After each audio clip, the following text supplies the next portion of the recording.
Zakir ji, we are live? I can see you Okay, and I can hear you. wonderful. So, viewers, First, I have a question. yeah. Whose Tanpura is back there behind you? You want to know that is close to 100 years old. Uh-huh. From the grandmother to the mother, then I kidnapped it. Oh my God. Okay. I thought it would be right for today when I'm It's speaking with you. it's great to see it back there. Yes. Ladies and gentlemen, I hope you can see us. We have with us the most typical Okay, keep it icon of the simple. century, Ustad Zakir Hussain, who qualifies and has every single attribute that it takes to be an Ustad and to be a global icon. And I hope all of you can see us. So please message us if there's any glitches. And Zakir ji, I just want to start by thanking you for waking up so early in the morning. What time is it there? Well, right now it's 7:35 a.m. I woke up at thank you enough. I woke up at 6 to shave and shower and get ready to talk to the great Sharada ji. I had to look presentable, and I had like what about 10-day, not 10-day, a 5-day shave, beard, which had to go away. It would have been nice to see you with a beard. I don't think we've ever seen you with one. But in the 70s, I used to have a beard this big, really? And hair as at least this long as it is now. I haven't had a haircut in about 4 months. It looks nice. Do not have a haircut. Oh, thank you. Sits well on you. But how is this? For someone like you, who's been living out of a suitcase like at least 25 days a month for all your life, almost. You've been grounded for what now? 2-3 months? I was at home on March 10th. Okay. And it's now July. So pretty much most of March, April, May, June, and now most of July. So yes, we've been home, and home is great. Gardening is fabulous. We have many hiking trails. There are mountains all around. So we go hiking, and and because nobody's allowed into the neighborhood, it's free for us residents. So it's very thin in population, and it's just us and the mountain lions and the deers and foxes and coyotes and all that stuff. And you see deer in the backyard and stuff. Yeah. The other day we had a deer just kind of plopped on the side of the house, just hanging out. So it's great to have this kind of a space, clean air, no noise and stuff like that. So it's good. And also being home, good quality family time, cooking up a storm and reading up. Some lovely little adorable pictures of you and your granddaughter. Yeah. They were with us through most of it at about 2.5 months, and then they went off to the in-laws and in Colorado mountains, where they were on a 35-acre land and totally open, just so that was good. And so it was great to have the whole family here. But really, I mean, for someone who went from city to city, country to country, auditorium to auditorium, to full houses, constantly performing live every day of the year almost. I mean, this is moving to the other end of the spectrum of life. Yeah, I mean, he miniaturized it in a way that I went from room to room, backyard to front yard, stuff like that. And then, of course, the live thing, performing thing hasn't stopped. I mean, I've been doing Instagram live sessions. That's been going on, and I've been interacting with other musicians on this Zoom thing, and so that kind of musical interaction has been going on with different musicians and people all over the world. So that kind of what should I say, inspiration, the spice in life that keeps you ticking as an artist is still quite alive and well and kicking Yeah. in my life. So But do that you hasn't think, changed. sorry, Zakirji, I was Go going to ahead. ask, do you think that because you spent a good part of your early years, your childhood, in these kind of environments where you hung out with musicians in smaller addas, do you think that is playing itself out now during this lockdown? So you're able to do it more easily? Do you think that's Well, what it is? we haven't been able to. No, I mean, the time hasn't come where we can actually create a bubble where a few people, selected people, can get together and interact in that manner. That hasn't happened, and it probably won't happen. I mean, it was about to when they started to open up, and then boom, close again. So no more. And we go into town, which is a walking distance thing from here, and they block off all the streets on weekends, and there's an open thing, and but everybody's wearing masks, and there are sanitizers everywhere, and so you kind of stand apart from each other by 10, 12, 14 feet and converse and do that kind of stuff. That is happening, but to sit around in a group of friends and musicians and interact in a room, that's not going to happen, I don't think, for still some time.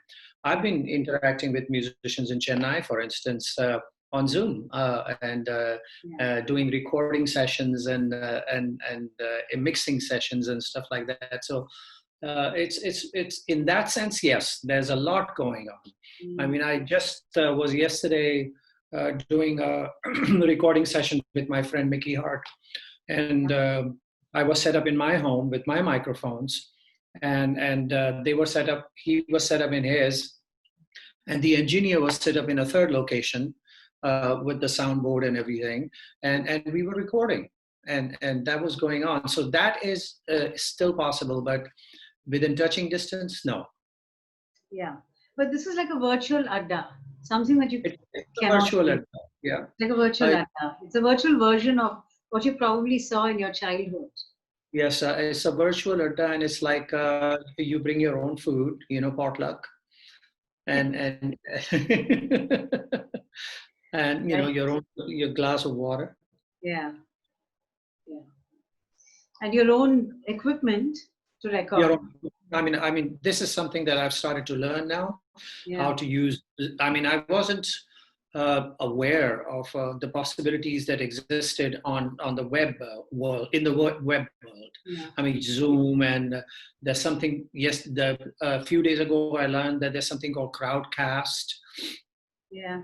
that you can get on. I did a live show for an hour to collect funds for musicians in the United States who are out of work, and Yeah. that was live from my living room, but it was on Crowdcast and people were seeing it. There was about 18 to 20, 22, 23,000 people who saw Wow. it. Okay. So yes, it is a big deal, bigger than playing in a music academy concert hall or something. Right. But again, you're not seeing anybody, and but you're there with people. You're still interacting, you're still playing, Yeah. but in some ways it's a more relaxing thing. uh, you Mm. can do it in your own at your own tempo, at your own speed, Yeah. and have an interaction that allows you to be intimate with each other. I mean, I couldn't do this if we were sitting in a concert hall on stage Yeah. doing a Q&A or a talk like this. It wouldn't be the same as what we are doing now. Yeah. It doesn't involve all those people that we'd be aware of who are watching us.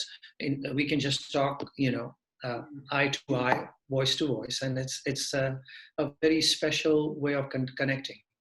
Well, if we were in a concert hall and if this were after a concert, I would be waiting endlessly in a queue to even Hmm. get a glimpse of you. So this is definitely a very deal for someone like me. But Zakirji, I think one of the reasons why we're having this chat is for your fans and your admirers and others to get to know a little more about you. And one of Me. the stories, of course, And one of the stories about you that can never be talked about enough is the first time that you ever became a drummer, which was, I think, in your cradle. I think there's a story about your father giving you something to play with to silence you when you were crying or something like Well, in my crib. that. Okay. Well, it obviously started with my father singing rhythms in my ear from the since I was like 2 days old. You know, I was in the nursing home. It wasn't a hospital; it was a nursing home where I was born, and then I was brought home, and then he took me in his arm, and instead of reciting a prayer in my ear, he started reciting rhythms, and that became the norm. And he would do that every day, you know, without fail, as a routine for an hour or two, just sing rhythms in my ear, recite rhythms. So that, and then when I was put in the crib, it wasn't him who brought this extra enticement in my life.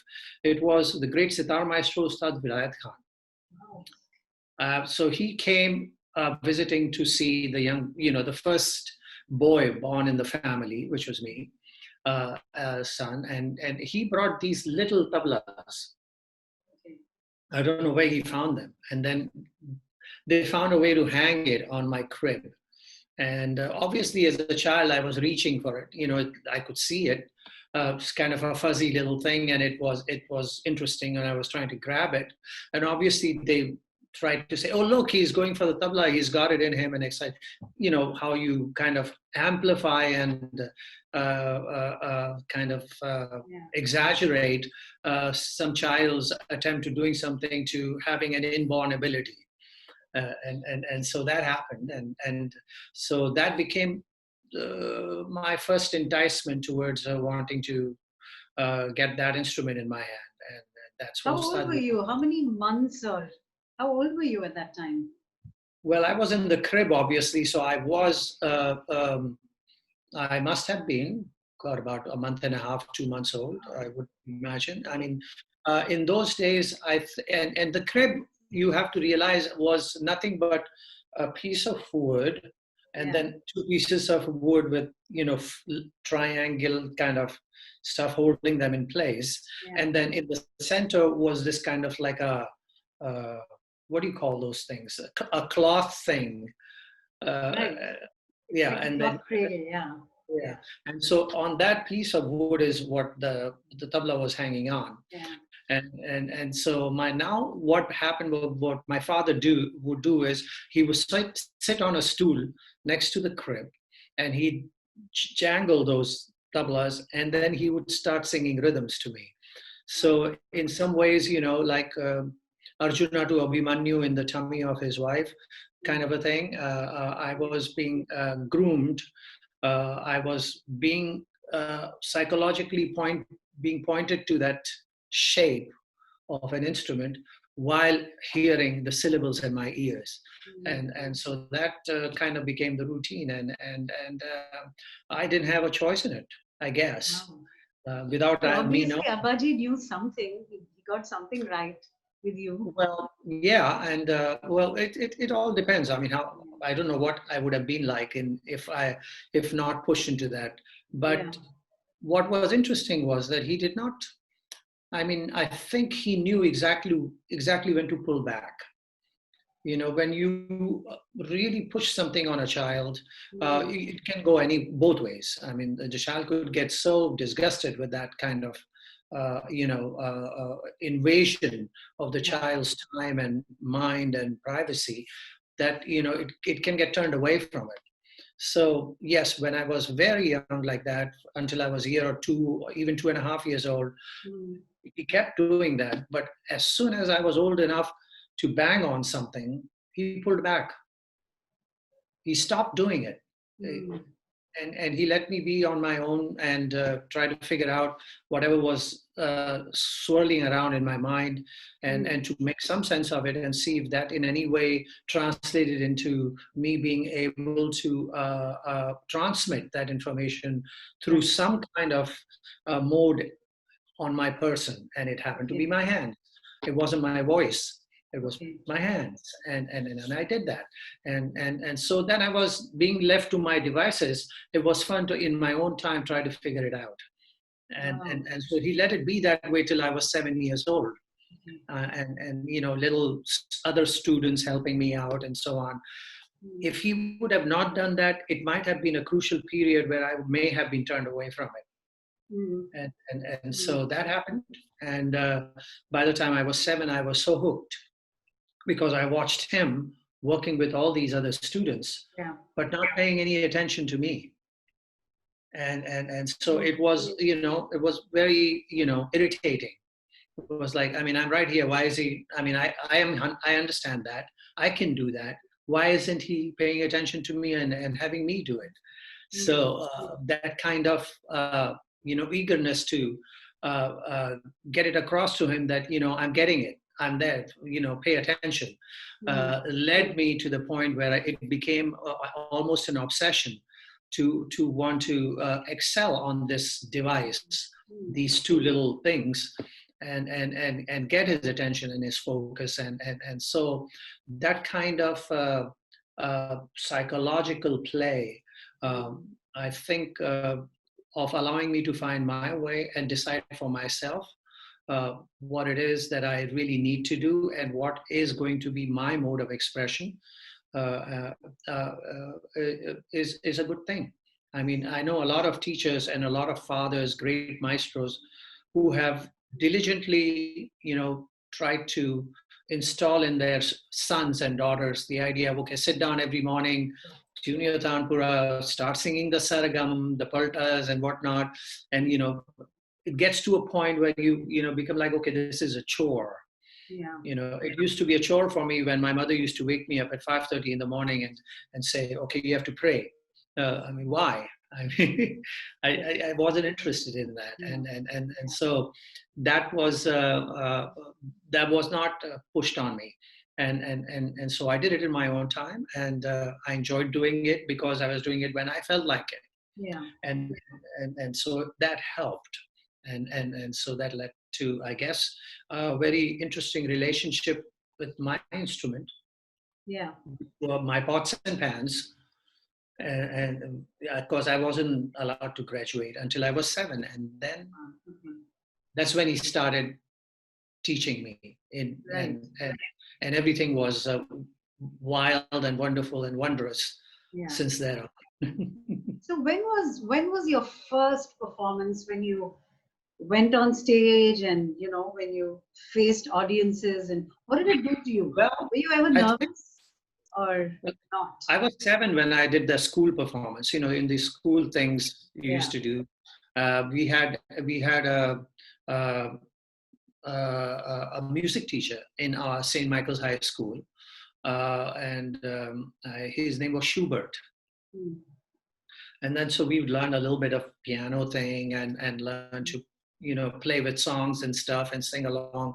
Mostly it was hymns and psalms and stuff. Mm. But I mean, when it was discovered that I could play a tabla, I was asked to bring it, and I did it. And then in one of the school things, I got to play. The interesting thing was, because I was allowed to do it in my own time and whenever I felt like doing it, it was a joyful experience. It also was an experience in trying to get attention, Mm. uh, because I am doing something and I'm enjoying doing it, and I wanted everybody to know that, hey, look, this is what I'm doing. So when I started to do that in school, it was not like it was a nervous thing or anything. It was just like I was having fun with this thing and I wanted to share it with people. Mm. I did not realize the enormity of it. It wasn't like, oh, I'm sitting with a 1,000-year-old tradition and I have to pay proper reverence to it and be respectful and nothing wrong, everything properly correct and all that stuff. That wasn't the issue. So I was having fun. I was enjoying myself. So that was okay. So when my father came to watch me play in one of the school things, I wasn't having fun, enjoying it, and added incentive was that he was there. So it was like, look, I got this. You were teaching this to these other people. and you were paying no attention to me. Now I can show you that I can play. So I played, and then that's when he got interested, asked me a question: do I want to study? And I said yes. And so the attention, the spotlight, and the focus of this incredible being, because when I looked at him, I did not see a face, I saw light. Mm. And so that light shining on me was an amazing thing. It was more like the world has suddenly shifted their attention to me, and I was the focus of all that was rotating, revolving, and developing and evolving, and so that was great fun, and it began from there on. And you became noticed as a child prodigy, a child star, while by the time you were what, 10, 11? No, when I was like 5 or 6 months down the road from there, when I was starting to learn, I started to go to concerts with him. There are photographs of me sitting on stage next to him, on his right sometimes, or on his left, between the two artists. When I'm watching the concert, I'm 7-year old. In one of those events is when he was playing with the great Maestro Ustad Zakir Hussain. And they both looked at each other. It was a private concert. So my father saw that I was very, itching, very, excited, and I don't know what, something going on. I was vibrating at 100 million BPMs. And so he said, you want to play? And I said, yes. And he looked at Ali Akbar Khan Sahab, and Khan Sahab nodded. And he said, Teen Tal? And I said, yes. And he said, okay, so you keep Teka.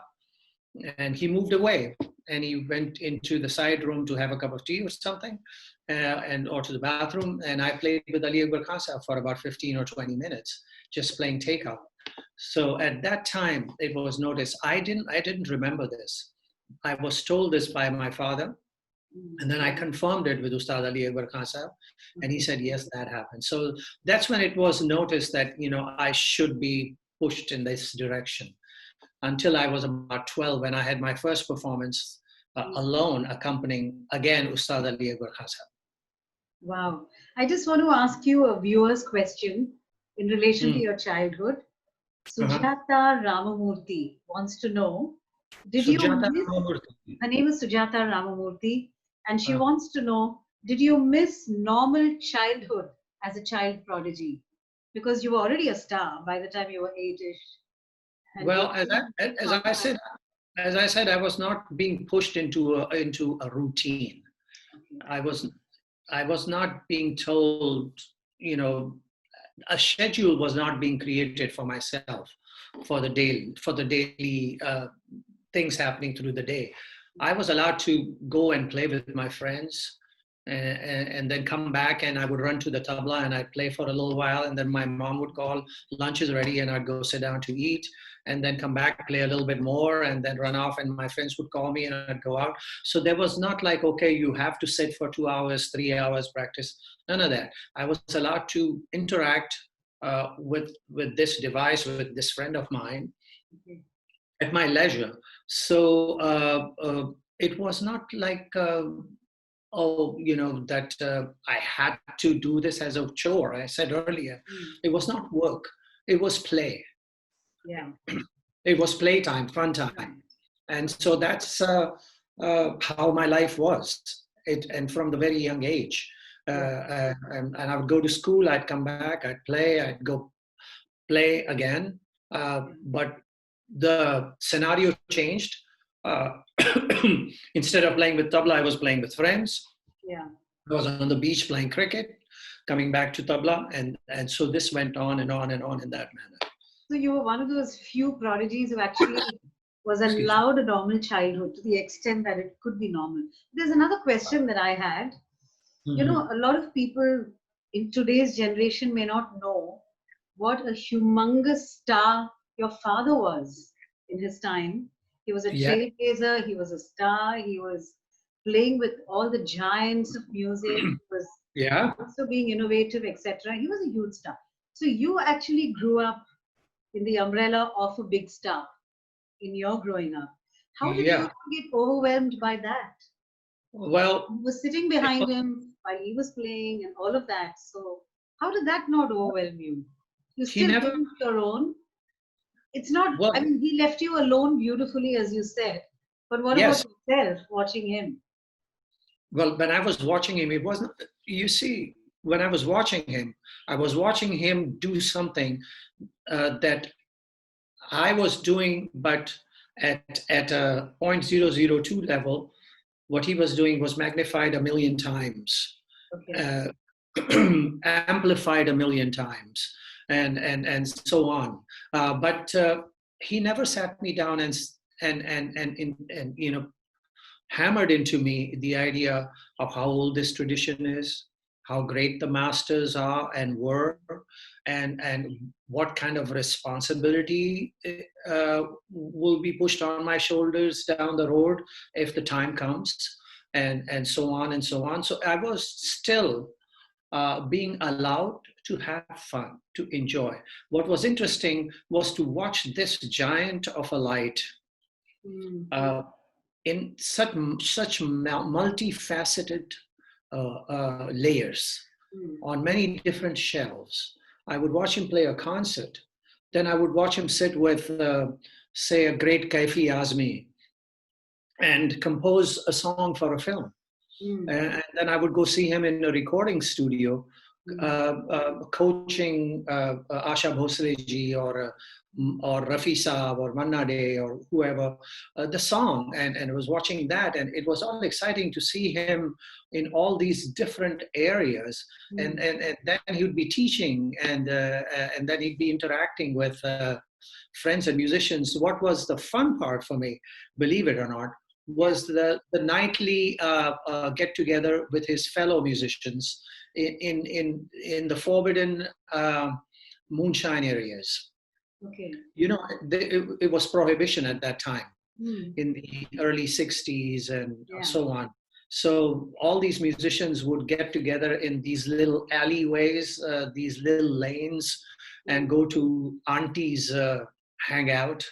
Mm. And these were all the Catholic ladies and gents who had these little thatched huts, Mm. and in those they had these homegrown alcohol, Mm. and these musicians would have it with fried fish and chana and samosas and all that stuff coming, and I would go with my father and I would be there, and he didn't think anything of exposing me to all this. Mm. At the same time, he wasn't telling me you can't do this, you can't do this, you can't do this. So Mm. I was still left to my device to figure out what was happening. A Coca-Cola bottle was handed to me, and I would sit there with sipping the Coca-Cola and watching these people. What was fun for me was there was fish fry. I would eat the fish, and I would eat the chana, and I mean there was a lot of interesting food available to have. And I'd watch these guys, and after about the third drink or so, the topic would turn to music, and it turned to compositions. Mm. And then there would be someone like Madan Mohanji sitting there, and he'd talk about the song that he just recorded through the day earlier on, Mm. and they'd discuss the song, and he would sing, and then discuss the raga, and oh, this is such a song. And then Lakshman Prasad Jaipurwale ji would sing a bandish on that song, and then invariably my father would come to reciting bowls and chakradars and tihais, and Mm. if the mood was upon him, he would put me on display and say, okay, beta, do this tihai or do this chakradar. And so then the attention and focus would be on me, and the world would be just in the right place. And I'd have Yeah. a great time. And so those were the fun things, but it was all done in a very fun, jovial, informal, relaxed manner. Mm. And, Those were and, the and so, addas that I was referring to, that you were so much a part of, which has yeah, become I was, virtual now, in a way. yeah, but So, strangely enough, I did not get involved in or felt the need to want to drink what they were drinking. yeah. it never got to me. And so Which is until surprising. yeah, so until I was in my 50s, I did not even taste my first glass of wine.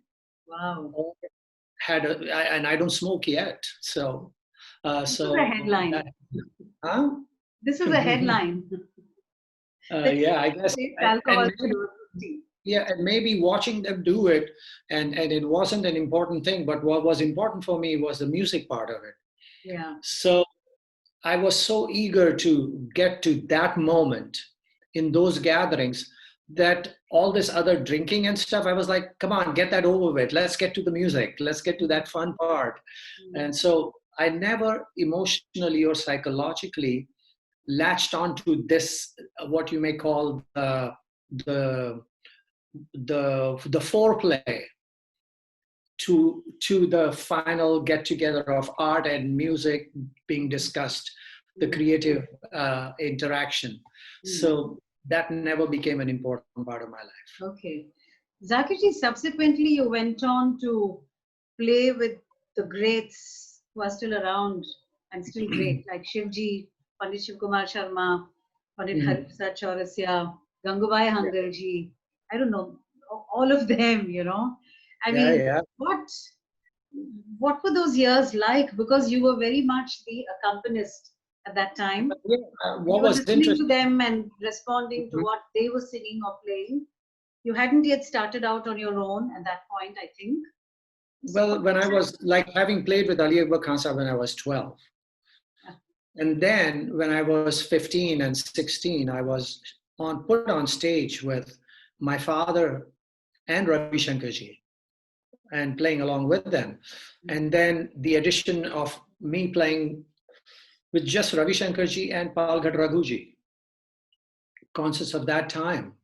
And when I was 16, so those interactions were already like branching out into other areas of music, which were not necessarily my upbringing, but it was a natural next step towards my learning process.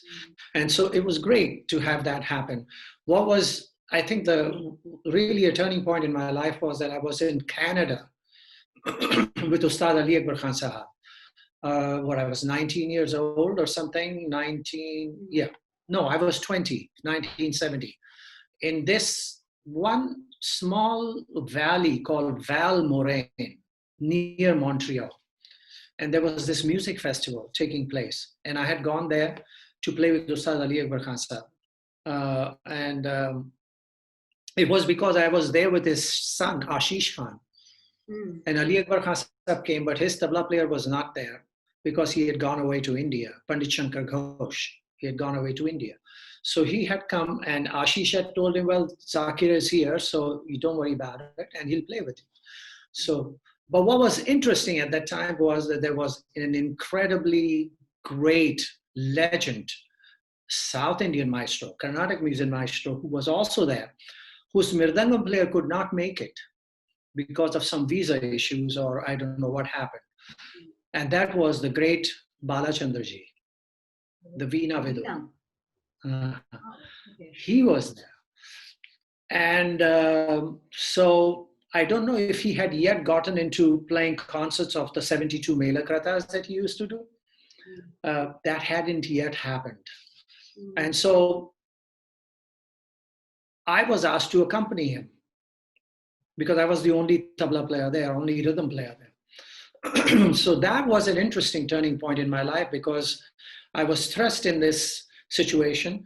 And Balachandraji, being a traditionalist, but at the same time a modernist, because he was a film composer, he was a director, he was, so many different things that his view was not blinkered.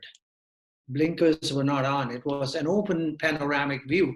And he took it upon himself to be able to bring me into his world, educate me enough to give me an idea of what Pallavi was it that he was going to play, and how I had to accompany him. And it was a great learning experience at that time, and it was kind of a progression of the next step from what I had been doing with Palghad Raghuji.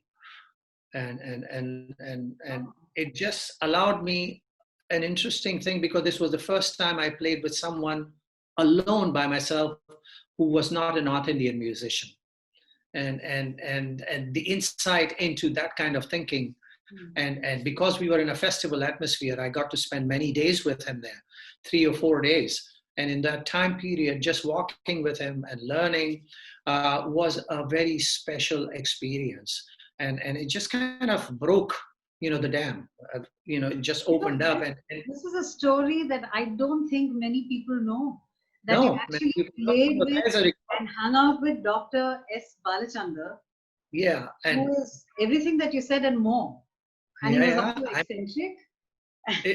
He was very eccentric, but I guess because I was not from his world, those protocols were not being forced on me.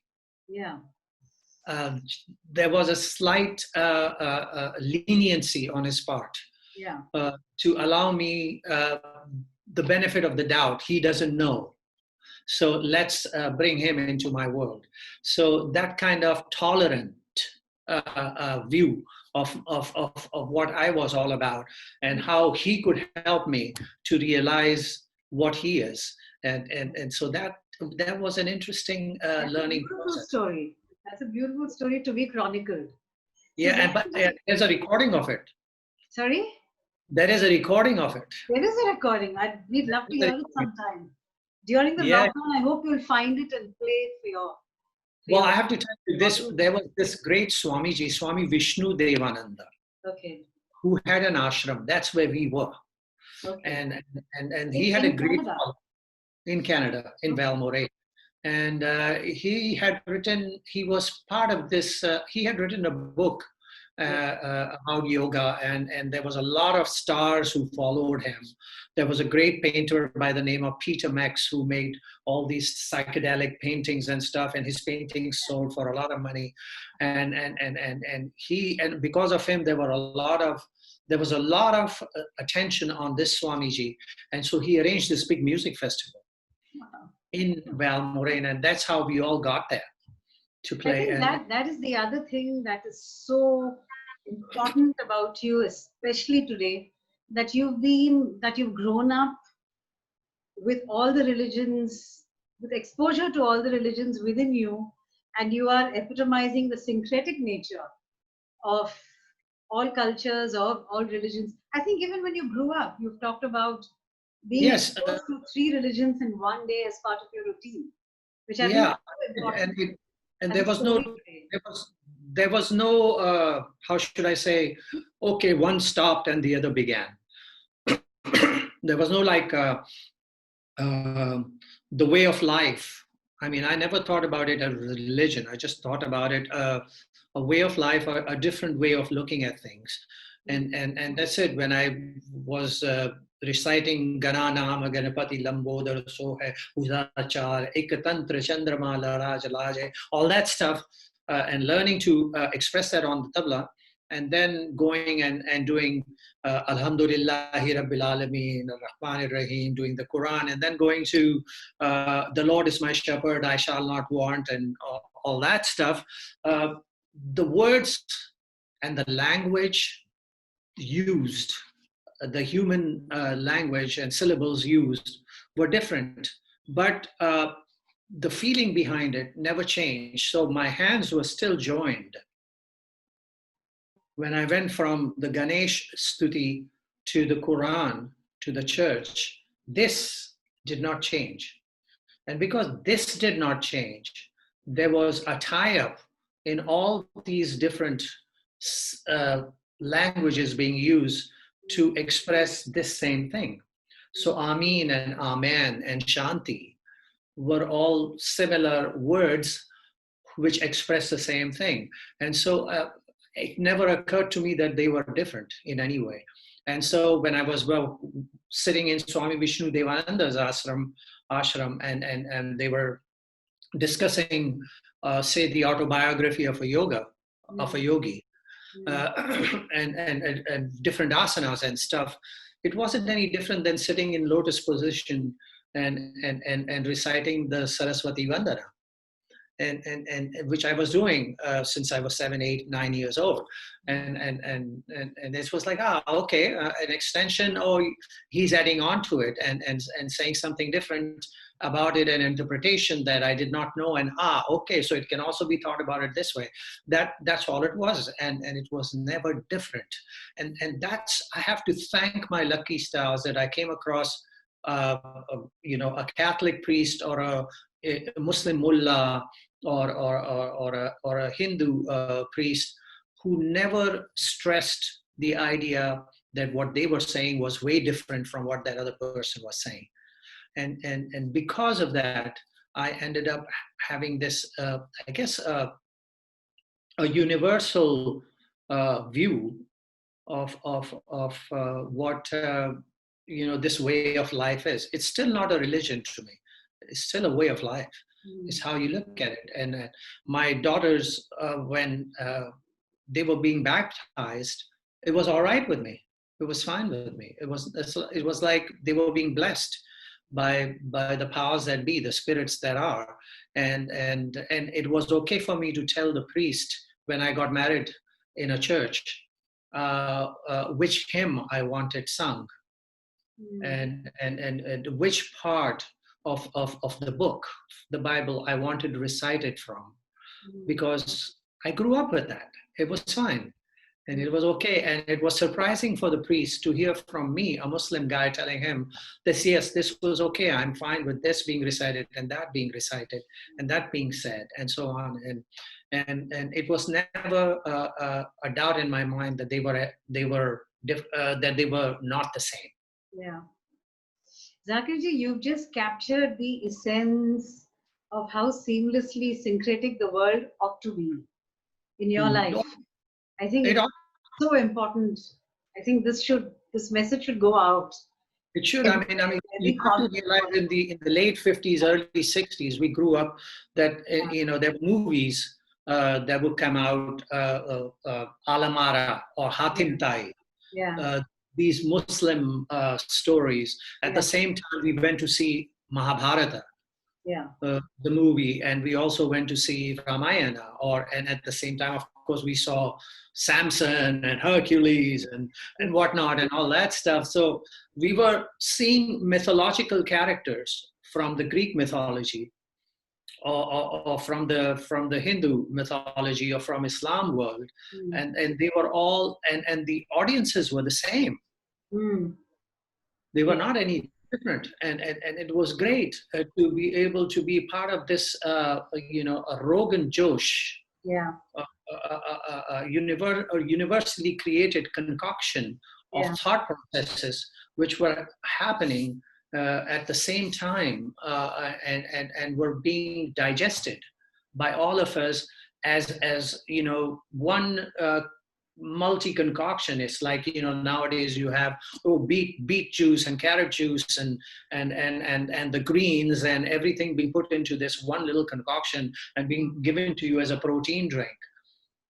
Yeah, that's what we were being given in those days as a life, how should I say, life-defining potion. That's what it was. Beautiful. That's to be remembered and etched for times to come. Zakirji, I want to ask you about the fact that when you started a new universe of possibilities for the drum, for rhythm, for tabla, by creating the solo space for it in a way that nobody had before you, it's inevitable that I ask you about your partnership with Bhikkhu Vinayak Ram. I mean, here were two people, to me, it epitomizes romance in the broadest sense, musical romance. Because here were two people who came from two very different so-called cultural contexts in some ways. He didn't speak English. I don't think he spoke Hindi then much at all, maybe. And yet, both of you had this great connection. He didn't even speak English. So it was interesting to talk to him. I mean, we actually used to live together. What?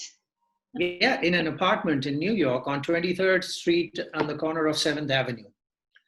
And when we were working in Shakti together, and he came to New York, and obviously we had to be there for months at a stretch, rehearsals and whatnot and everything. And the kind of money we were making in those days was not possible for him to actually alone afford an apartment. And I was coming from California, so I had to live somewhere too. So we pooled our resources and said, okay, so we'll rent this apartment. And in those days, the rent, believe it or not, was $300. What? Yeah, for a two-bedroom apartment on 23rd and 7th, which is like prime neighborhood now, and there are condos in the same building going for $2.5 million and stuff, and so on. But and the rents are like $3,000, $4,000 for one bedroom. So in those days, and so he paid 150, I paid 150. So I would come in and I would be there. What was interesting for me was that he made a very mediocre rasam, a very mediocre sambar, which was fine, and then rice, and then there was what we call gunpowder. Yeah. Which Malgapuri. So he would have that, and so that was something that I looked forward to. A touch with India, which I didn't have. There was maybe one Indian restaurant in New York at that time. And now there's like thousands, but in those days one. But what was difficult for me to come to terms with, that I would arrive from California, 3-hour time difference. So I would reach like at midnight or something, because I would take an afternoon flight, and I'd come into the apartment and I'd go to sleep on the floor, on a dari and stuff, and a pillow, no furniture. But at like 4:45 in the morning, he had a 2-in-1, those boom boxes, and he would put a cassette in and he'd turn it on full loud while he prepared his puja stuff, and it would be MS Subbalakshmi ji, loud kirtanas coming on, and I'd be like, oh my God, what's happening here? But it was, eventually I got used to it, and it actually also became a soothing experience, and maybe I developed a kind of a system where my body and mind got used to actually using that as a warm blanket to fall asleep. So up till today, I mean, it's like, morning is the best time for my sleep. I like 6 in the morning, I can fall asleep and I can just sleep through till 9 or 10 in the morning, regardless of what noise level is there around me. Yeah. And it was interesting to have him do that, and have MS be performing. And of course, it took a while for me to be able to realize the significance of it, the importance of it, and the enormity of the spirit called MS Subbalakshmi. And it was a great experience. Eventually, when he would sit me down and explain to me what it was all about. But how did you two meet, and how did you communicate when you first met? We made our first record as Shakti, which was minus Vinayak Ramji. It was with L. Shankar's uncle. I was going to ask you about Shakti, Zakirji, because everybody who's in contemporary music today, I don't mean to interrupt you, but I needed to say this. From A.R. Rahman to whoever else, they talk about Shakti as being an influence in everything that they do. All of that was in a way the first step to. Yeah. I mean, Ravi Shankar ji had made a record with Yehudi Menuhin called East Meets West, and what was interesting for us to see is that there were these three great Indian giants: Ravi Shankar, Yehudi Menuhin, and Alla Rakkha, my father, communicating and making this record called East Meets West. But it was all Indian music being played. Yehudi Menuhin learned what was written by Ravi Shankar ji and played it. Interaction of what Yehudi Menuhin had the best to offer, and what Ravi Shankar ji had and my father had to offer, and how it all kind of came together into a unified statement of music had not happened. And so the first of its kind collaboration of that sort was Shakti. And all the musicians in India and in the Western world said, how is this possible that a Western musician and Indian musicians could come together and spontaneously improvise and create a music that was not just Indian or not just Western, but had something else to offer. And that kind of collaboration, that kind of interaction was not seen before. I mean, in an Indian film world, of course, great composers like, Madanji or Shankar Jaikishan and so on of those types, they did collaboration, they did fusion. But it was written music and so on. But Shakti was the first of its kind which played spontaneously, which the jazz tradition, which was based on improv, an Indian tradition also based on improvisation, represented, but had not fully realized till that time. Yeah. And so that's what Shakti was. It sort of set the bar. I have to tell you, when we first made that record with L. Shankar, myself, John McLaughlin, and Ramnath Raghavan, Shankar's uncle, was the mridangam player on that. And then when we brought the record to the CBS office, Clive was the general manager, the great man who ran CBS. And he listened to it and he said, okay, this is great. Now, what should we call it? He said to John. And John said, what do you mean? Well, he said, well, we have to give it a name. This is not classical music. This is not jazz. This is not Indian music. So what should we call this? And John said, I don't know. And he looked at me and Shankar and we said, we don't know. I mean, it's just music. We just played. We didn't think of giving it a label. So it was in that studio, in that office, that Clive Davis said, well, it's kind of fusion, so we should call it fusion music. So the word fusion hadn't yet been put on those bins in a record shop. So that's what Shakti represented, was the advent of an idea that there needs to be a new name put to what this music was. And it kind of set the ball rolling to allow for a different kind of thinking that was, it's not jazz, it's not Indian, it's not Western, it's not rock or pop or anything. It is something else. And so this music appeared and it's called fusion. Then it led to new age and it led to, fusion pop and fusion rock and fusion jazz until we arrive at this new name called world music. Yes. So it was the first idea of that. And for people all over the world, it was like something new, something different, something unique that happened. We were playing, Shakti in those days was playing to like 30,000, 40,000 people in the audience all over Europe, and playing concerts in America, and people were like, what is this? What is going on here? What is this? I remember the great Herbie Hancock coming to John McLaughlin while we were in Toulouse. We were playing in a bullfight arena. It was a bullfight arena in the Basque country of Toulouse. And where the famous Airbuses are made nowadays.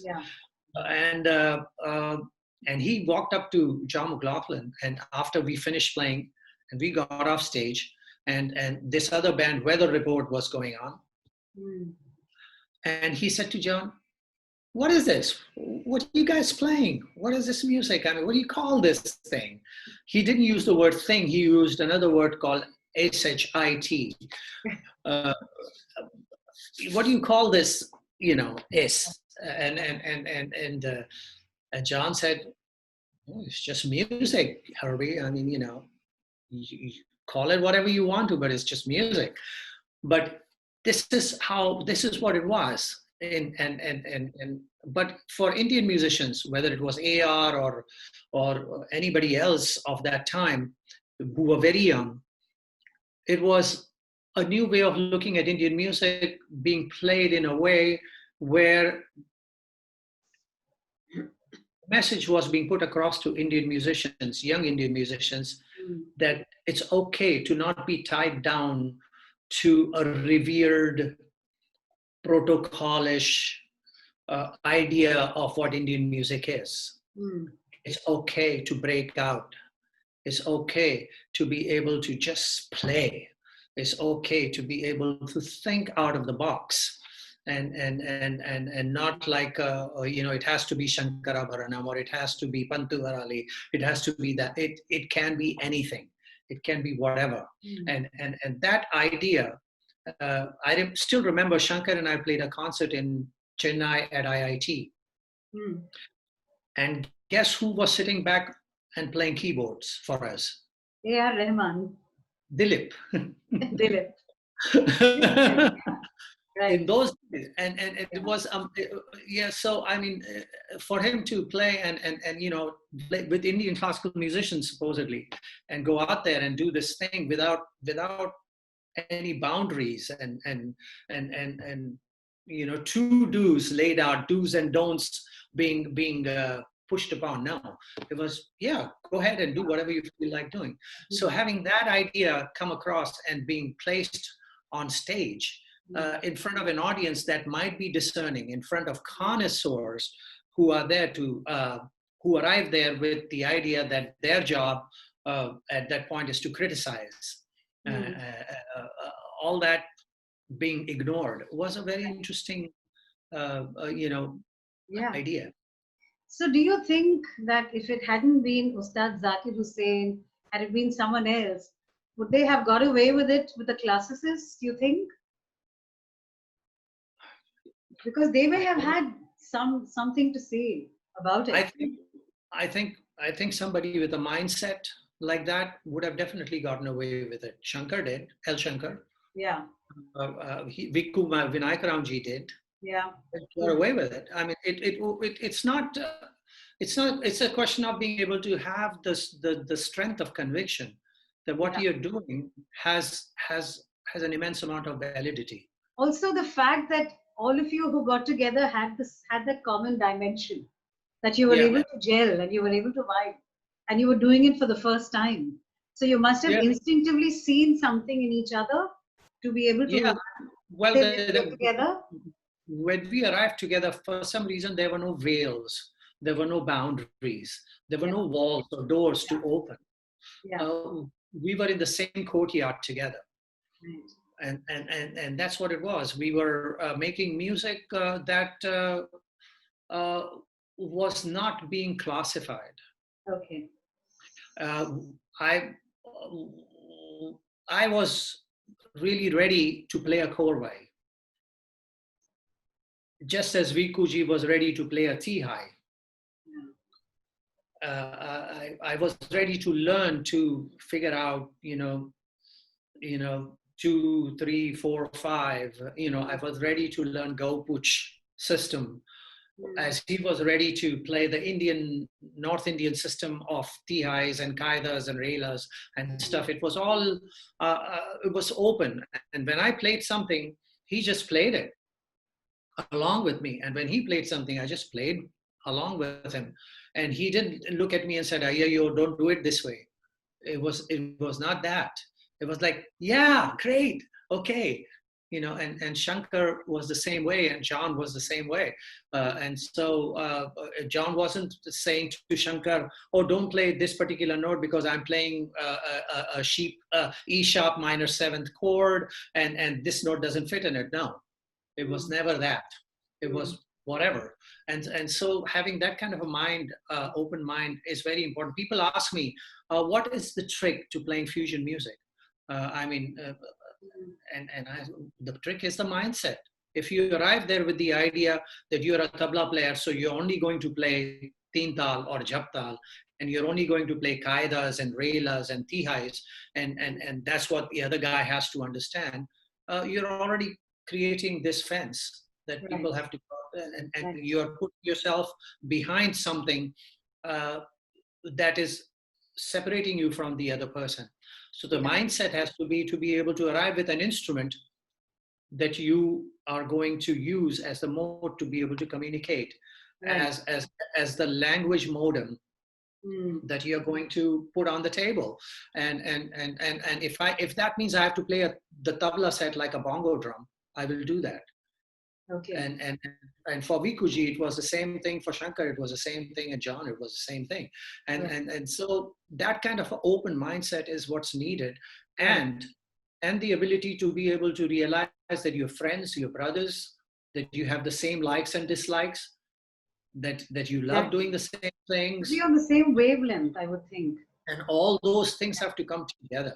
You can put four great giants together in a dressing room and hand them music and say, okay, now go on stage and play. They'll be able to play it and make it sound right.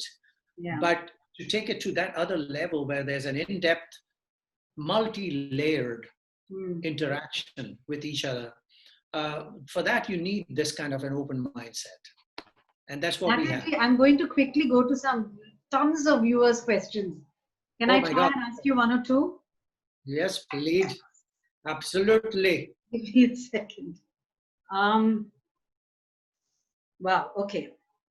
Karundel Rajesh is a leading scriptwriter in Kollywood. He's tuned in. He says, although you have played at a lot of international and national stages and in films, how was your experience in the Malayalam film Vanaprastham? That's a distinctive album, one of my favorites. How was it to work in a Kathakali-based film and to compose music? Thank you. From Karundel Rajesh, scriptwriter. Okay, well, this was an eye opener for me. I mean, when I when I was asked to do this, it's interesting. When I arrived in Thiruvananthapuram for a sitting for the music,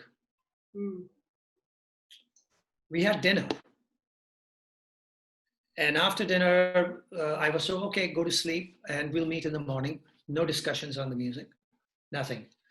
And I said, what time? They said, is it okay if I call you at 5 a.m.? And I said, sure, call me at 5 a.m. Shaji Karan, the director. And I said, okay. And he said, will you be ready? The car will pick you up. At 5 a.m. I was curious. Me and my brother, Tawfiq. And I had brought him along. So 5 a.m. I got up and we went down into the car and we were brought to this temple. And we walked into the temple and there was the maestros standing there with the chandas and the madalam and the cymbals. And then they played for us. At about 5:45 in the morning, they started playing for us.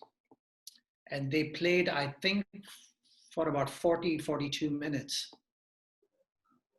And it started as a loud din.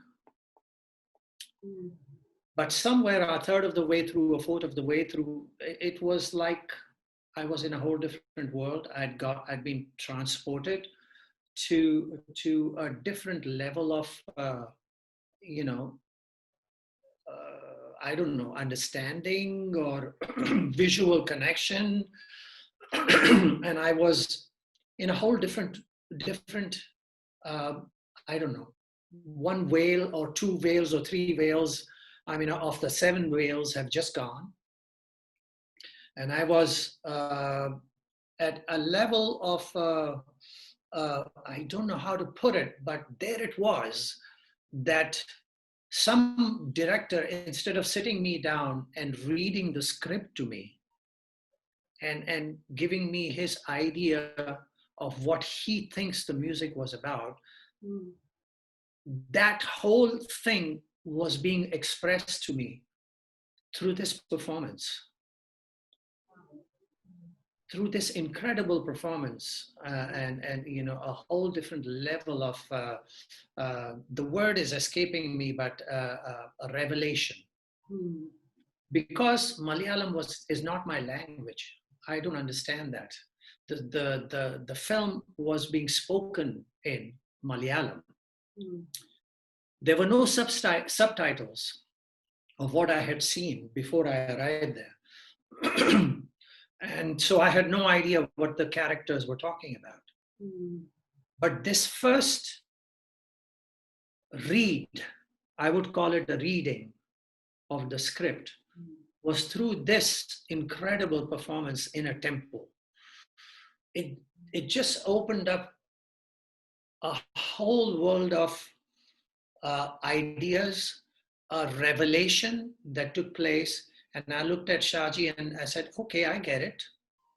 I understand what you're talking about. And yeah, fine, I'm ready to do this.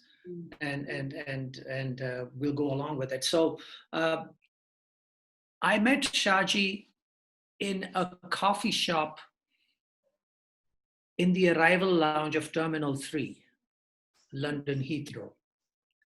He was there. I had come in from Germany or somewhere, and we had arranged a meeting, and that's the first time I met him. And we sat in that loud coffee shop in Terminal 3 arrival with sounds going on, people paging people, whatnot, and everything. And he, in his quiet voice, talking to me about this film. I did not understand a single word. I had no idea what he was saying because he mumbled in a very low voice, in a very quiet voice, and he talked to me. And I did not understand a word of this. And maybe he got that idea that I did not understand. But so he arranged this other kind of a read of the script. And this read was this tempo, this going in there and listening to it. And being a rhythmist myself, I had tears in my eyes, I have to say, just watching that and the deity behind them. And somehow that deity, you know how it is when you have a long shot and the drummers are there and there's a fuzzy look of what's behind it. Yeah. Then the focus changes and the zoom happens and suddenly the drummers become fuzzy and the deity becomes the focus. And it just kind of happened that way. And I heard a whole different way of listening and reading a script. Wow. And it just opened up the of an idea of how the music should be of this film.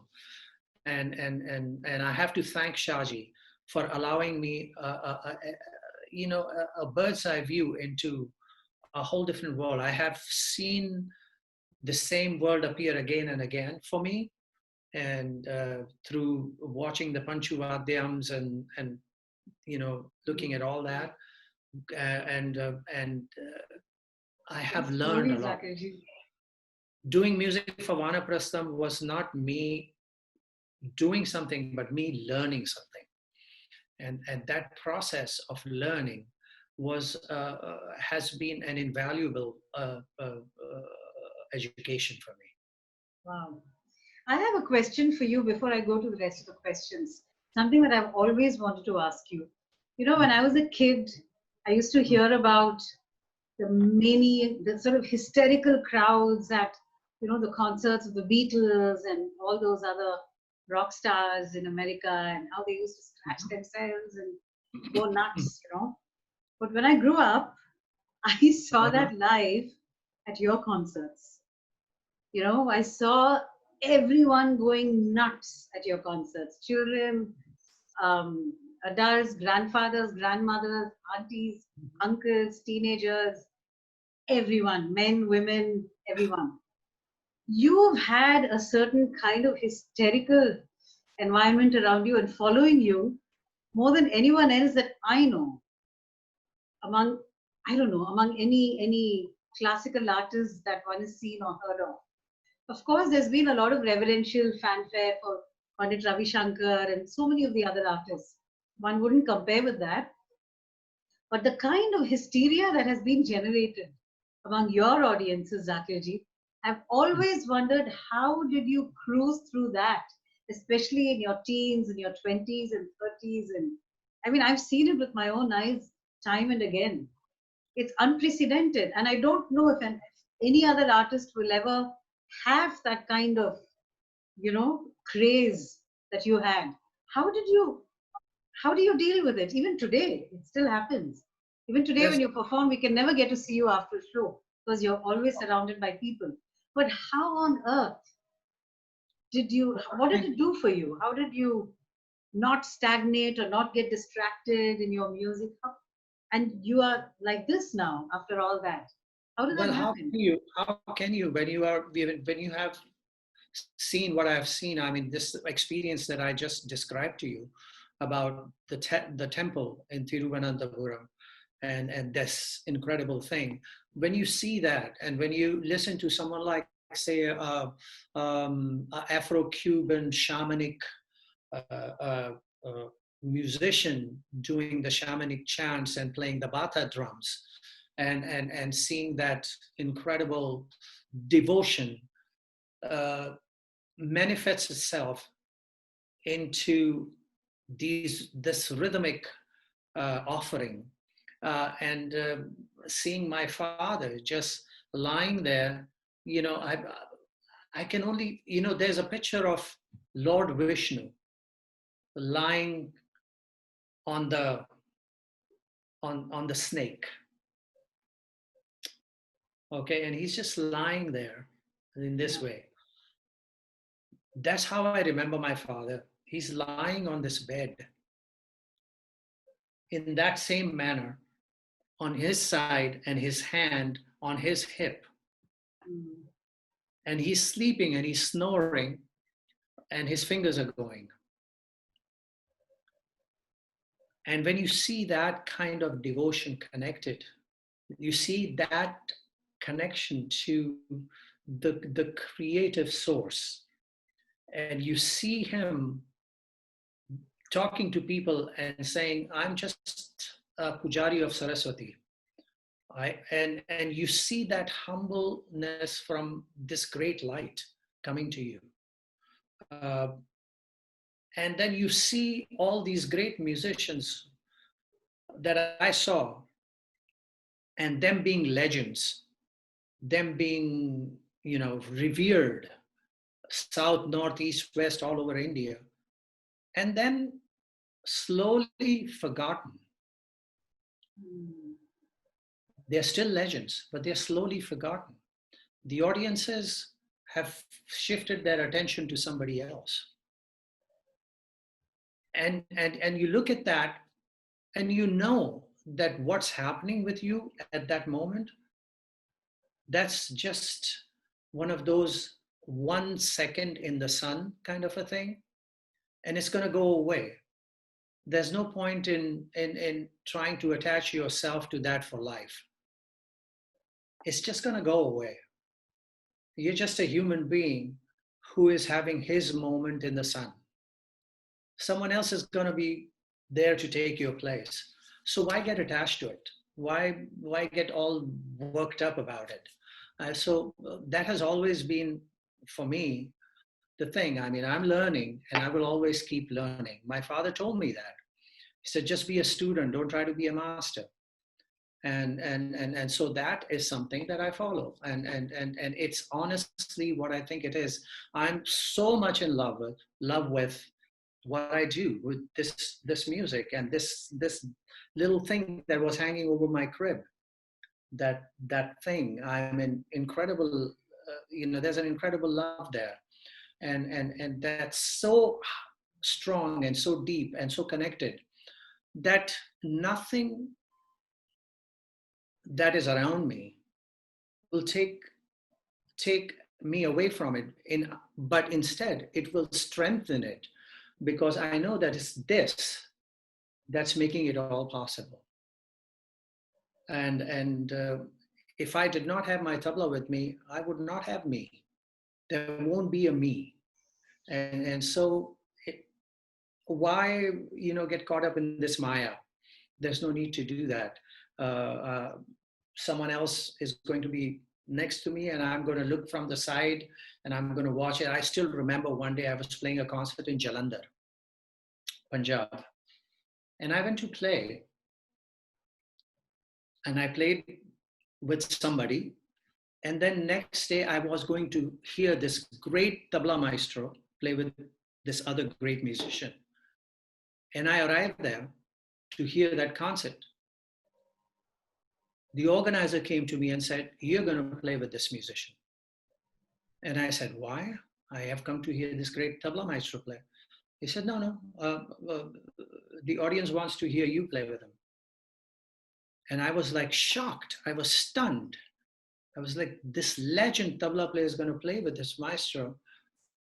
And I didn't know what to do. And I went to the legend tabla maestro's room. And I said, "This is what do I do?" And he said, "My Ashirwad beta, go and play. This is your time. Make the most of it. Enjoy yourself." At that point, it was clear to me that it's a passing moment. And that just like that maestro had his, and he understood that it was time to pass the baton, this time will come for me. And he was happy, smiling, and very joyous in his self that there was somebody that he was handing it to who may be able to do justice to it. So that is it. I mean, I haven't played good enough to quit yet. Right. If I play the best, what I think is the best, I might as well hang up my boots. So this learning process will continue. It's the same for you. You make a film and you say, "Yeah, it's a great film, but I've got to make something better." Right. And so why get Talk tired of about that? you and me in the same breath, but I take your point. So it's Zakir, I'm going to ask a few. I know it's getting late for you. I'm going to ask you a couple of more questions. Sure. And there was so much more to talk about, but let me just check this. A good friend, Rajamani Rajkumar, has tuned in. He says, "What does the future hold for Zakir Bhai in terms of collaboration as far as other artists are concerned?" I don't know what that means. You are collaborating. I've started to, I think that I finally understand in depth my relationships with musicians that I've known for 35, 40 years. I find myself, last year I played with, say, Pandit Shiv Kumar Sharma ji, and I said, "Oh, so that's what it is." And so that learning, I mean, so you don't just play with a musician and say, "Okay, that's it, now I know that guy." No, it's over the period of many decades that you get to know that person in a way that allows you to be able to have that conversation that is fulfilling to the both of you, that is satisfying to the both of you.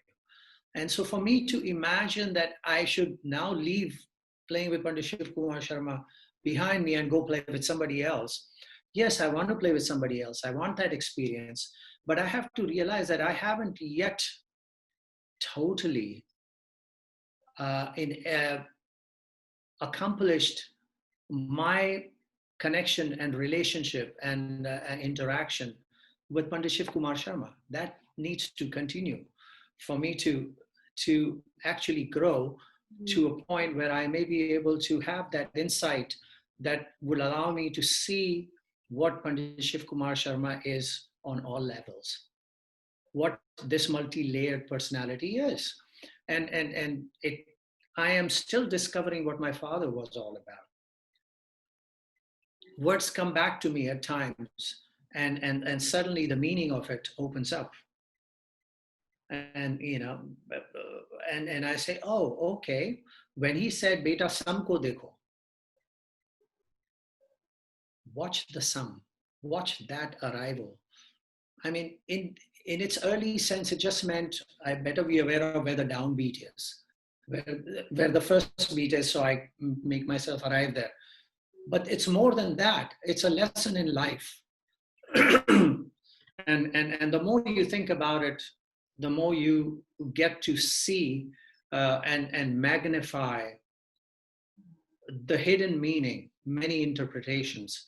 It's like unraveling a couplet, and how the hidden meanings are behind that. So that's the thing. And so yes, there are those relationships, whether it's John McLaughlin or whether it's Mickey Hart, whether it's Shivji or Hariji, various other people that I've been working with. Uh, I'm still learning that. But at the same time, playing with Niladri Kumar or playing with Ganesh Rajagopalanji or Kumaresh Rajagopalanji or Kala or anybody else, there is a way of looking at music that has existed from time immemorial. Mm. And then there is a new way of looking at music, which is a more universal form of looking at music. Today's Indian classical musician is a wondrous animal, because unlike me, who learned Indian classical music for the first 17, 18 years of my life, and then discovered that there's jazz and blues and pop and rock and Latin and whatnot and everything, and then had to start learning from scratch that other stuff.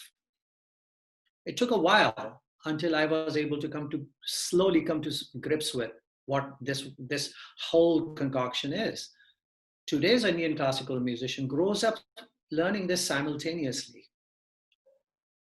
playing raga Basant Mukhari and at the same time playing a jazz song form, and seeing how they both work together. And so their way of being able to elaborate an Indian raga is very different than how older musicians did. So then that kind of thinking, and bring that into my world, and learn from it, and then and put that into play with someone like Shivji or Hariji or Amjad Ali Khan Sahab or anybody else, and see their reaction to it. It's interesting. I'm 10, 12, 14 years younger to them. So I have this ability to be the bridge. Yeah. And so to have this happen it's a great time in my life, that I'm learning and I'm keeping my feet in the both world, and very reluctant to give that up. And I hope this continues, and so this process of learning. Like I just did a thing with the great soprano diva, opera singer Renee Fleming.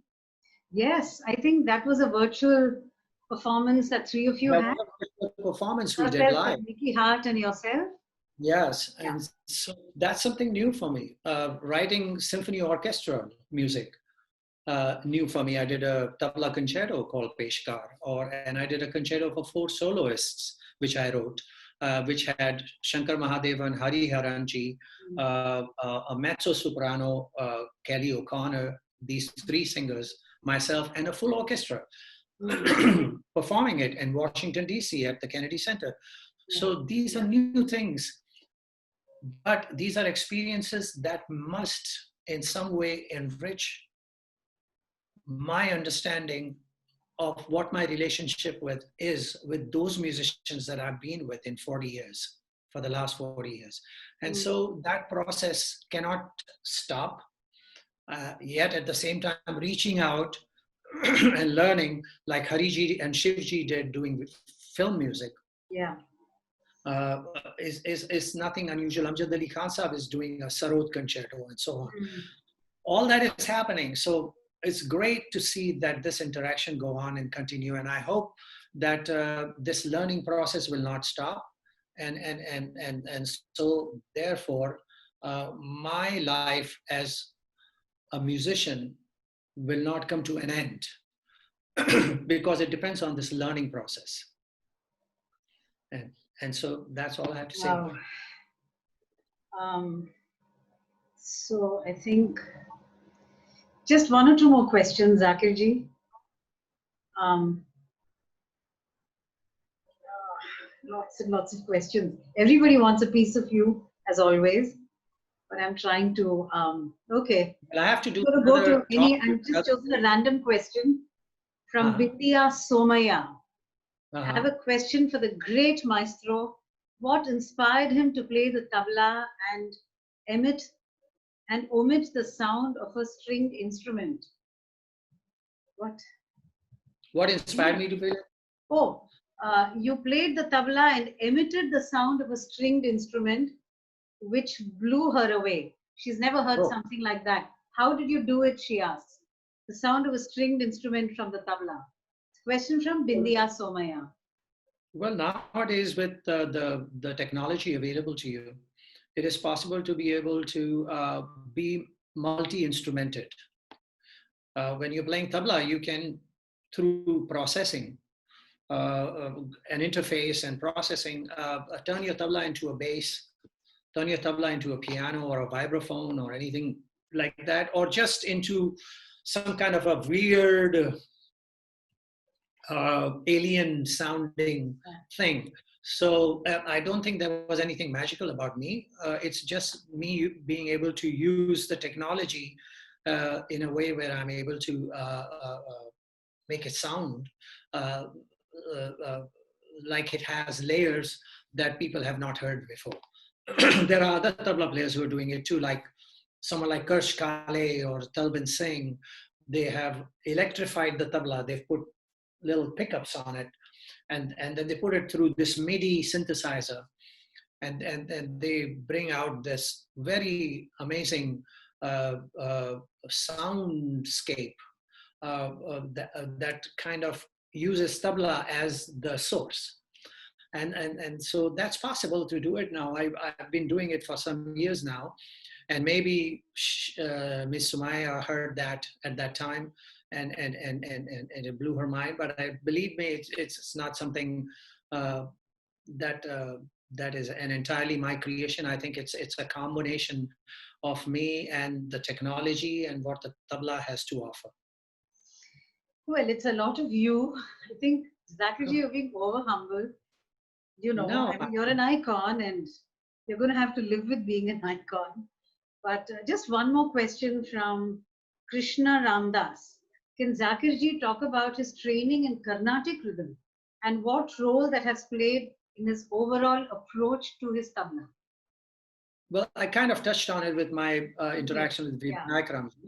Yeah. I mean, but before that, when I was 15 or 16, uh, uh, coming in touch with people like Palgat Raghuji was a great experience, and learning from him the idea of korwais and farans, and how to develop a time cycle in the Carnatic system. That then I learned something about that from Balachandraji, and then I went to Rishi Valley, School? where Palgar Mani Ayerji was there and MLV was That's there. my school, if I may interject. Yeah. Yeah, and I spent some time there learning from Palgat Mani Ayerji about this. And you may not know this, but we did a record together. Really? Yeah, there's a record of El Shankar and me and Palgat Mani Ayerji accompanying him. Zakirji, And tons of revelations in this chat. it was on HMV, and it's probably there somewhere. But those experiences have taught me a lot, and I've learned a lot. But there's one thing that I've learned, which is very important, is that there's no need for me to cross over and become a mridangam player, or a thavil player, or a kanjira player, or a ghatam player, and just do that. I cannot be that. I will never be able to do full justice to that. But what is important is I take that information and I uh, kind of superimpose it onto my instrument. Mm. And I try to pay my homage to that learning through my instrument. It's the best way I can do it. I mean, I cannot be a great mridangam player, but I can pay homage to that knowledge through my tabla.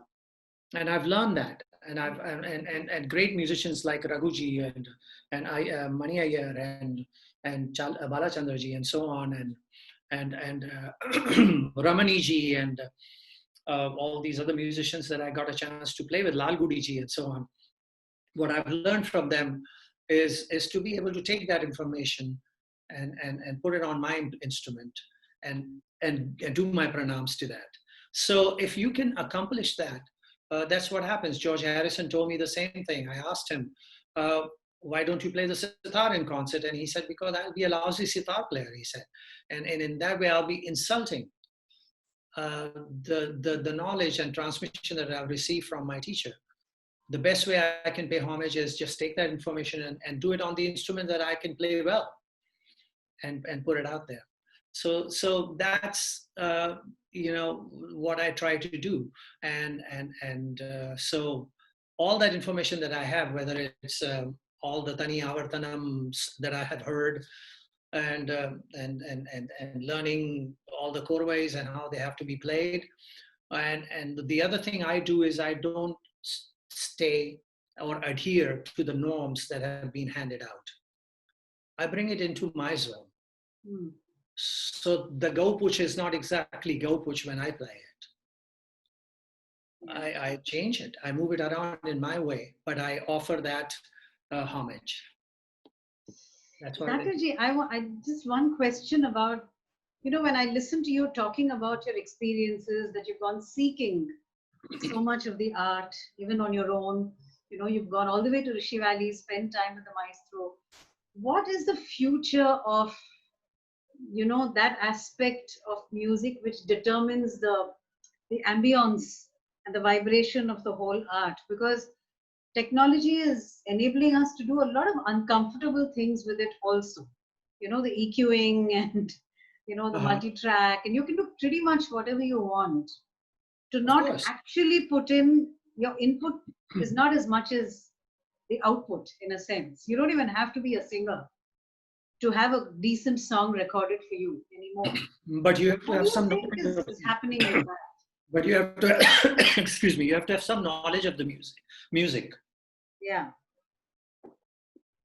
See, the thing is, all this technology is good. It's great. You find new ways to be able to tell the same old story.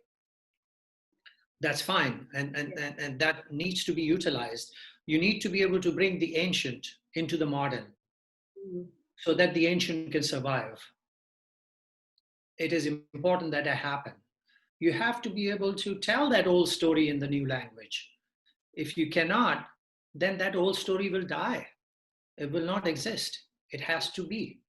And so the technology is something that you have to be able to utilize. If I have to explain to a jazz musician what Indian music is, I have to know what jazz is. Then only I can speak in that language and tell him what a raga form is compared to what a song form in jazz is. Okay, so these are things that have to take place. They have to happen. You cannot just separate them. They will have to mesh. They will have to interflow. They will have to be like Ganga, Jamuna, and Saraswati and arrive as a sangam at some point. So these ideas have to mesh, and the mindset that we talked about earlier will have to come into play, and you will have to open your mind to this. And the old classical musicians who believe in being purists are just as essential to our music as the young classical musician who will take it forward into the modern world. And the purists... I'm going to read out a message to you. Sorry, Zakirji. Read out a message to you from Lalgudi Vijayalakshmi. Oh, Pranams to Zakirji. Thanks for creating a world of rhythm that is more of sweet music, and it is sargams that dance in his divine bowls. Oh my God. Yes. Totally. It's a very musical, nice message from another big artist. Zakirji, can I quickly, okay, there's one more question that many people want to know. You keep saying, okay, there's just one question, and then we've had about 18 since. It's not even 1% of what People want to know. I'm going to do another Asking whether do with, you really with drink the Taj tea or were you just advertising for it? no, I drink the Taj tea. I absolutely do because, I don't have to pay for it. Okay. They send me a whole carton of it, a big box of it to my Right. home, and I have it. I'm still in some ways connected to them because I'm like a some kind of an ambassador for that.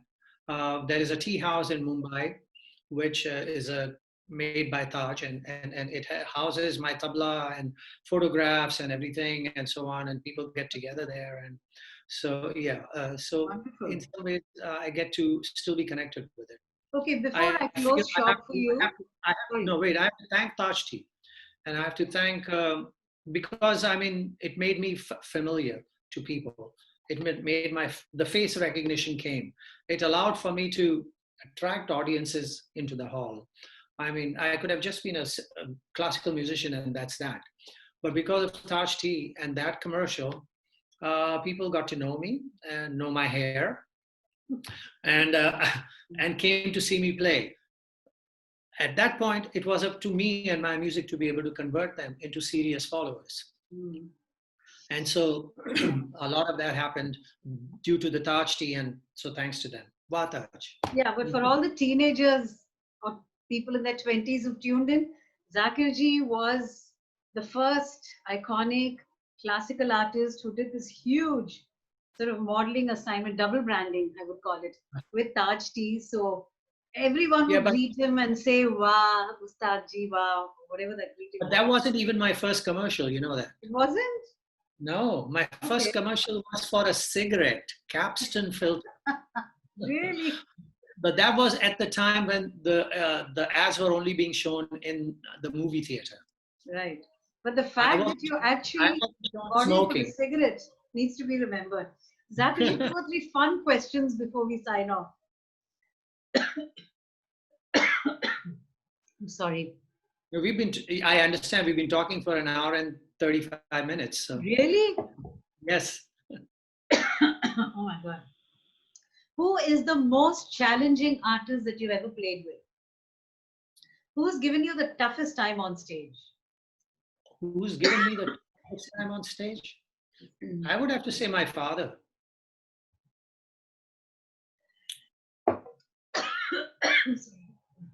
People like Ravi Shankar ji, people like Ali Akbar Khan Sahab, or then later on Biju Maharaj ji, Shiv ji, Balachandra ji, and so on. They've all helped me to come into their world and sort of held my hand and walked me through what they were doing.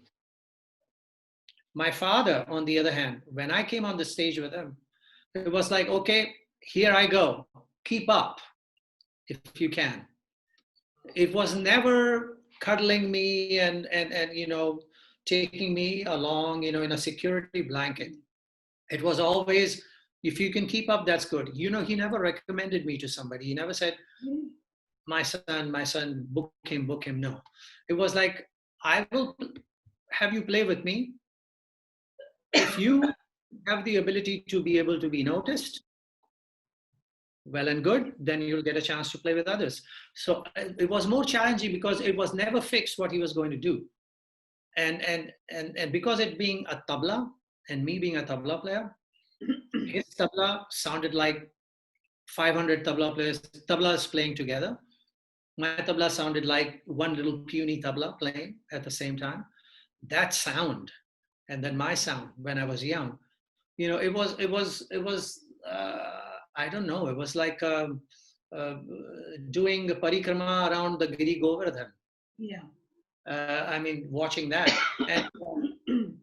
And so that challenge of trying to measure up, that challenge of keeping up, that challenge of him throwing a new chand at me and starting it off and saying, okay, take over. And me having to come up with, okay, what's the next step to it? Was the most challenging thing I can imagine that I faced in my earlier life. And there were other challenges in my life, of course, but this I would have to say would be the one, because you're not only playing with a musician, a legend, you're also playing with your guru. And now you have to measure up in the eyes of your guru. And at the same time, not make your father proud. These are different things that had to happen. And so that, I would have to say, was the greatest challenge. I think I'm going to stop here. I think we've been talking too long. Yeah, and all right. for the viewers out there, I'm very sorry with this coughing bout and everything, but that's the charm of these chats. They are real time. They're not manufactured. I would say in another 5 days, I'm doing another chat with one of the great South Indian, the Carnatic musician, Sudha Raghunathan ji. Just now? No, I'm going to do in 5 days. I'm going to do another chat with him. Okay. That's wonderful to have two musicians talking. But anyway, I just want to say, Zakir ji, thank you so much for this. And when I say thank you, it's because you actually woke up first thing in the morning and did this chat. Since you're far away, 13 and a half hours time lag away, but also because you've given so much of your insight and of your beautiful mind. It's a beautiful mind. And you will be the genius and the icon. There is no other like you. Don't even imagine that. And no matter how humble you are about it. And I'm personally looking forward to the next phase of your musical life, which is going to be a whole other piece of history. So I'm looking forward to rushing into the hall and hearing you again, rushing for a seat, waiting for the curtains to go up, and waiting for that day to come again. Yes. I'm looking forward to us meeting in person again and being able to touch each other. Yes. That's going to be a very, very, very special, just to be able to hold each other will have a new meaning. Yeah. So it will have, it'll just be something like me or a devout Muslim arriving at Mecca and being able to do that. It's going to be of that proportion. So I hope to be able to see you, and there's going to be no one like me, but there's going to be no one like you or no one like anybody else. So that's it, and I hope to see you again soon. And my pronouns to. But play a little something as we sign off with your cheeks, that magical thing that you do with your hands. What? Something. I don't know what's magical about me, but I have to play something. I can't play something because I don't know. All I can do is just say just be yourself and watch. Everybody has to wear masks. Everybody has to wash hands. Everybody has to realize that this virus has only just started to take hold in India. And so it's not like, okay, it's almost over and we are only closing down on Sundays in Chennai. No, this is worse than we can possibly imagine. Just be very careful, just be very watchful, and just take care of yourselves, sanitize everything that you can to cover your face, and don't subject everyone else to whatever's in there right now. And we love you. I love you all. Humanity, take care. Zakir ji, one sec. You have to play a little something with your hands. I have nothing to play here. I mean, you do this. I've seen you do that. Oh no, but